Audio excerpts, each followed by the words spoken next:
Mun nimi on Tiina Röning ja tämän luennon aihe on kriisit ja niistä selviytyminen. Ihmisen elämässä on kolmenlaisia kriisejä. On kehityskriisejä, elämänkriisejä ja tilannekriisejä. Kehityskriisit on niitä sellaisia elämänkulussa eteen tulevia normaaleja kasvun ja muutoksen taitekohtia, jolloin vanhasta on luovuttava ja kasvettava uuteen. Kehityskriisejä on esimerkiksi lapsen uhmaikä tai murrosiän kriisi tai puhutaan keski-iän kriisistä. Kehityskriisit on sellaisia, jotka tulee suurin piirtein kaikille siinä ikäluokassa vähän niin kuin samoihin aikoihin. Ja ne on selkeitä siirtymiä yhdestä elämänvaiheesta uuteen elämänvaiheeseen. Kehityskriisien lisäksi on olemassa myös elämänkriisejä, jotka on tilanteita, joissa tulee muutospainetta ja tulee haasteita, mutta ne ei tule kaikille samaan aikaan. Elämänkriisit on semmoisia pitkäkestoisia ihmistä rasittavia tilanteita, kuten työttömyys tai avioeroprosessi tai jonkun ihmisen pitkäkestoinen sairaus, jotka pakottaa mukautumaan ja käyttämään niitä sopeutumisen voimavaroja, mutta suinkaan kaikki samanikäiset ei koe näitä kriisejä yhtä aikaa. Kehityskriisien ja elämänkriisien lisäksi on olemassa myös tilannekriisejä, ja nämä on niitä äkillisiä, yhtäkkiä tapahtuvia, usein hyvin traumaattiseksi koettavia juttuja, jotka tapahtuu ennalta arvaamatta aivan eri ihmisille eri aikaan. Ja nämä vaatii myös niin kuin kipua ja muutosta ja sopeutumista ja ravistelee usein vanhoja rakenteita ja uskomuksia. Tilannekriisejä voi olla vaikka joku auto-onnettomuus tai luonnon katastrofi tai joku, joka peruuttamattomalla tavalla muuttaa jonkun tietyn ihmisen tai tiettyjen ihmisten elämää. Riippuen siitä, minkälaisesta kriisistä on kysymys, niin se tietysti vaatii ihmiseltä vähän erilaisia sopeutumisen taitoja. Ja työntekijän olisi tietysti hyvä tietää, että mitä mihinkin kriisityyppiin kuuluu. Pitäisi osata antaa sitä asianmukaista tietoa ja informaatiota siitä, minkälaisia vaiheita kriisiin usein kuuluu ja mikä siinä on normaalia ja mikä siinä ei ole normaalia. Jos me lähdetään ensin tarkastelemaan niitä kehityskriisejä, niin tarkastellaan vaikka ensimmäisenä ihan nuoruusiän kriisiä. Nuoruusiässä on 3 kehitystehtävää. On lapsuuden kodista irrottautuminen, on oman muuttuvan seksuaalisen kehon haltuun ottaminen ja sitten lopulta oman identiteetin ja oman tien löytäminen. Nämä 3 on ne keskeiset kehitystehtävät. Ja normaalistihan nuoruusiän kriisit ratkeavat siinä kasvaessa ja siinä arjen sivussa.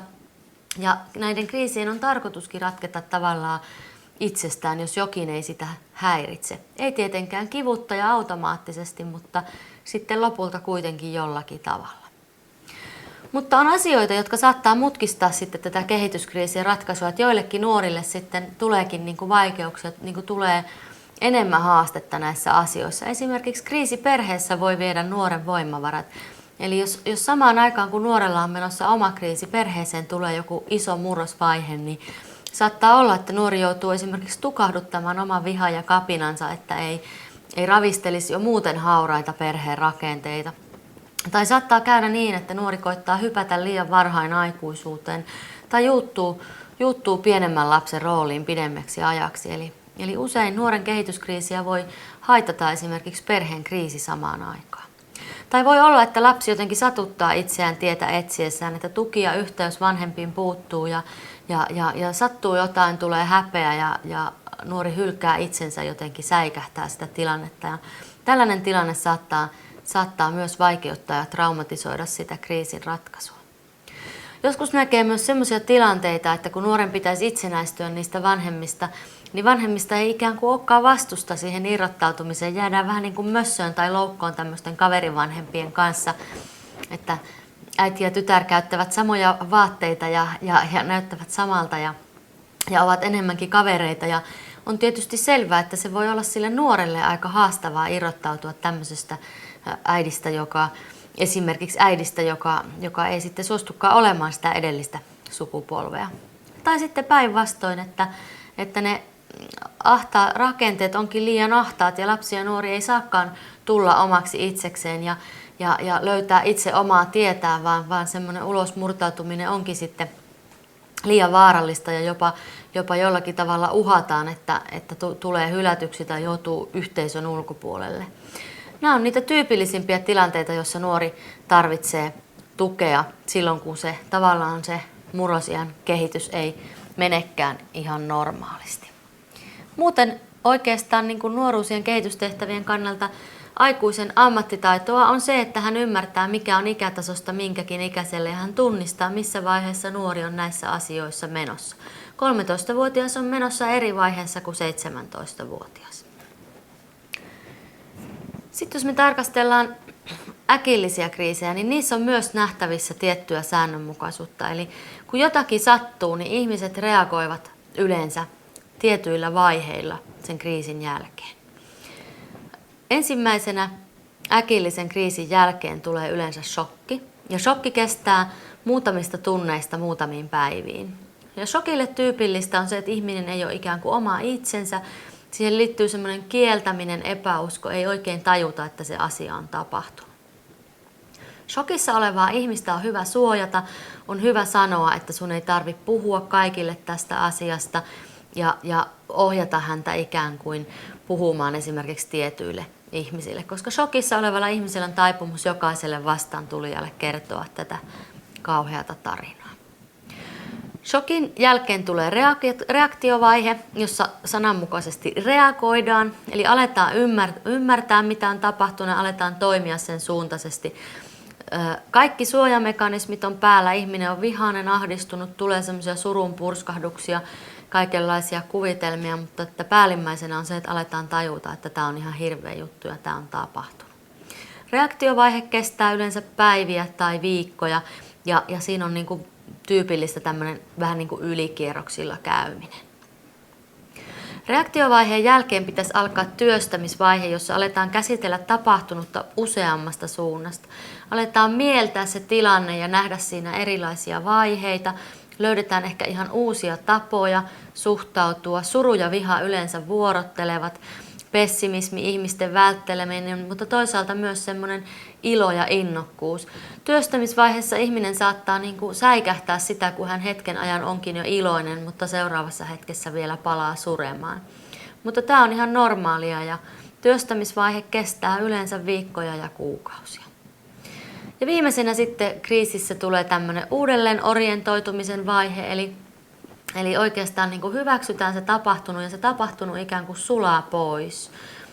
Alkaa niin kuin uusi suunta ja se jotenkin integroituu osaksi tätä tapahtumaa. Ja keskimäärin ihmiset, se mitä niin kuin ammattilaiselta pyydetään tai kysytään on juuri se, että onko tämä normaalia. Ihmiset kysyvät, onko tämä normaalia, kun minä suren, vaikka tapahtumasta on kulunut jo vuosia. Onko se normaalia, kun mulla oli jo niin hyvä olla ja nyt taas tuli paha olla. Ja oikeastaan niin kuin ammattilaisen ammattitaitoa on se, että tunnistetaan missä vaiheessa se ihminen on ja osataan antaa hänelle tietoa ja osataan myös normalisoida sitä tilannetta. Jos se todella on normaalia, niin kertoa myös se, että näin se juuri menee. Jos sitten kriisi ei etenekään ikään kuin niiden vaiheiden mukaan, jäädäänkin jumiin johonkin vaiheeseen, niin se usein nähdään esimerkiksi jäämisenä reaktiovaiheeseen, eli jäähän siihen ärtysään tilaan, jolloin käsittely ja suru ei pääse alkamaan. Niin kuin aikaisemmin puhuttu, niin surutyö on kuitenkin se portti siihen uuden syntymiseen ja se surutyö on väistämätöntä, että siitä päästään ikään kuin eteenpäin sitä asiasta. Ja joskus ihmiset haluaa oikaista, ei haluaisi kokea sitä surua ja kipua, haluaisi olla vaan energinen ja tehokas. Siihen kuuluu kuitenkin normaaliin kriisiin myös tietynlaiset masentumisen tunteet ja luopumisen tunteet. Ja ihminen voi hyvin voimakkaastikin taistella sitä masennusta vastaan. Tai sitten voi käydä niin, että tapahtunut ikään kuin kapseloituu sisään, että ruvetaan välttelemään, ei käsitellä asiaa, olla niin kuin sitä ei olisi tapahtunutkaan ja voi tulla tämmöistä dissosiaatiota, vähän niin kuin muistikatkoja, voi olla tämmöisiä takaumia, flashbackkejä, voi tulla voimakkaita paniikkikohtauksia, levottomuutta joissain tilanteissa. Ja silloin kun sitä asiaa ei käsitellä, niin jollakin tavalla se kuitenkin ihmiseen vaikuttaa.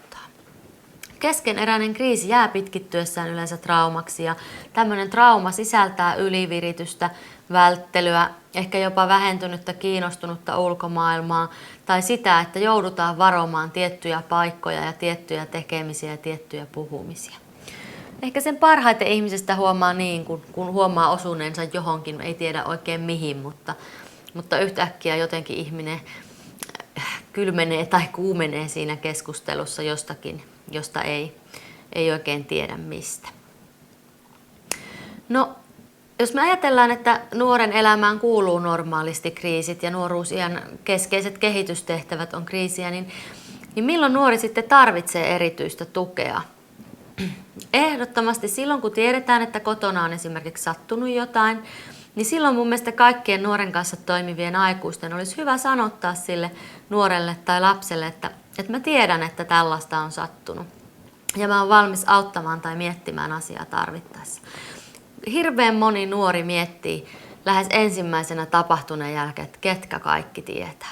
Ja silloin se on niin kuin kaikkein reiluinta, että ne aikuiset, jotka koulussa tai nuorisotalolla tai onko ne sitten valmentajia tai ketä, niin on saanut tietää tämän asian, niin kävisi itse kuittaamassa sille nuorelle, että sun äiti soitti mulle ja kertoi tämmöisen asian, niin silloin sen nuoren ei tarvi arvailla. Ja sen enempää siihen asiaan ei oikeastaan tarvitse puuttua, koska sen jälkeen nuori tietää, että tarvittaessa hän voi tälle aikuiselle puhua.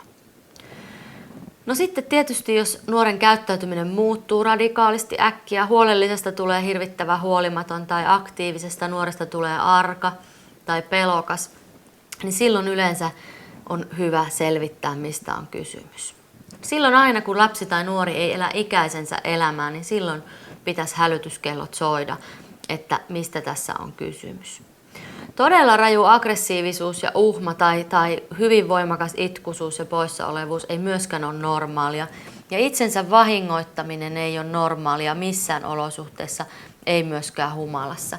Eli nämä on aina semmoisia, joista pitäisi hälytyskellot soida.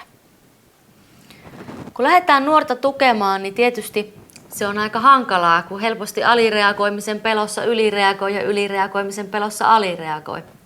Mutta jos me ajatellaan sitä, niin nuori ei kuitenkaan saisi kantaa kohtuutonta huolta läheistensä selviämisestä esimerkiksi. Että hän tarvitsee ulkopuolisia aikuisia silloin sitä tilannetta jäsentämään ja edes ainakin miettimään sitä asiaa. On tosi tärkeää, että aikuinen jollakin tavalla reagoi ja kuittaa nähneensä ja kuuleensa tilanteen ja lupaa ainakin miettiä kaverina. Ja silloin kun nuori on ärsyttävimmillään, niin silloin se myös useimmiten niin kuin vaatii meiltä tietysti eniten, mutta ne nuoret ja lapset, jotka vaatii sitä ymmärrystä ja sietokykyä eniten, niin myös varmasti sitä tarvitsee eniten. Eli kun ainahan meillä porukassa on niitä, jotka tuntuu, että ne ottaa niin kuin suurimman osan ajasta ja tilasta ja hoivasta, niin ei huolta, tarpeeseensahan ne ottaa. Koska ne, jotka saa paljon kotoa, niin ne tietysti tarvii vähän vähemmän meiltä ammatillisilta aikuisilta, mutta erityisesti ne, jotka jää niin kuin eniten vaille siellä kotona, niin niiden suhteen sitten taas meidän ammatillisten aikuisten rooli on paljon isompi. Sitä, että mikä sitten on vakavaa nuoren oireilussa, niin sitä on hyvin vaikea aina niin kuin lähteä sanomaan, koska sen lapsen tai nuoren tunteet ja kyky käsitellä asioita oikeastaan ratkaisee, mikä on vakavaa. Aikuisen ja lapsen maailmat on erilaisia ja on silloin vaarallista mitätöidä tavallaan sitä lapsen säikähdystä tai surua sillä, että me aikuisena tiedetään, että seurustelusuhteita päättyy ja se tuntuu siltä, että kuolee. Se voi jollekin 14-vuotiaalle olla peruuttamattomasti niin kuin väärä tulkinta siitä tilanteesta ja silloin on tärkeää, että siinä on ihmisiä, joiden kanssa puhua siitä. Yksin ei selviä eikä tarvitsekaan tässä maailmassa ja se on tosi tärkeä viesti myös nuorille. Jos lapsi tai nuori oppii jo varhain, että sosiaalisen tuen hakeminen on tärkeä voimavara ja taito ja se on taito, jota fiksut ihmiset osaa käyttää, niin elämä helpottuu kyllä huomattavasti. Ja nuorikin tarvitsee usein enemmän kuin osaa näyttää, eli saattojen pitäisi olla aina vähän pidempiä. Aina yksi askel pidemmälle kuin mitä nuori pyytää. Loppujen lopuksi isot asiat on pienissä teoissa, siinä huomioimisessa ja siinä vahvistamisessa. Siinä, että joku aikuinen ottaa tosissaan ja kuulee, mitä nuorella on sanottavana. Koska nämä uudet taidot ja voimavarat opitaan näissä arkisissa kriiseissä nimenomaan toisten tuella. aikuisten mallista, toisaalta itse kokeilemalla ja sen positiivisen vahvistuksen kautta. Eli aina vahvistetaan sitä toivottua käyttäytymistä ja samalla pyritään heikentämään sitä ei-toivottua käyttäytymistä. Silloin kun nuorella on jotakin pulmia tai hänellä on jotakin pohdittavaa, niin jokainen aikuinen voi auttaa. Se, miten me oikeastaan voidaan auttaa siinä arjessa, on se, että ottaa aina tosissaan ja on kuitenkin pohjimmiltaan kiinnostunut. Aikuisen fokus on aina ongelmanratkaisun fokus. Vaikka me ei voitaisi ratkaista niitä ongelmia, niin meidän täytyy kuitenkin yrittää selvittää, että mikä se pulma on. On tärkeää sietää ja sanottaa sitä nuoren tilannetta ja kommunikoida selvästi kunnioitusta, myös kunnioitusta sitä perhettä kohtaan. Aikuinen pyrkii aina ensin ymmärtämään ja sitten vasta toimimaan. Nuorihan yleensä ensin toimii ja sen jälkeen vasta katsoo, että jaha, taisin olla aika vihainen. Ja tärkeää on se, että aikuinen ottaa selvää, mistä saa apua ja saattaa tarpeellisen tuen piiriin. Ja ihan tärkeimpänä ja viimeisenä kuitenkin näissä kriiseissä on se, että aikuinen huolehtii, että rakenteet säilyy ja elämä jatkuu. Että olipa sitten koulu tai nuorisotalo tai kerho tai harrastus, niin nuorelle on lohdullista tietää, että jossain elämä jatkuu, että kellot soi ja syömään mennään ja samoja asioita tehdään, koska heti kun vaan mahdollista, niin on hyvä, että nuori tulee mukaan siihen toimintaan, vaikka vielä vähän tuntuisikin pahalta. Et viime kädessä se meidän tehtävä on ikään kuin pitää huolta siitä, että jossakin elämä jatkuu, vaikka kummallisia asioita tapahtuu.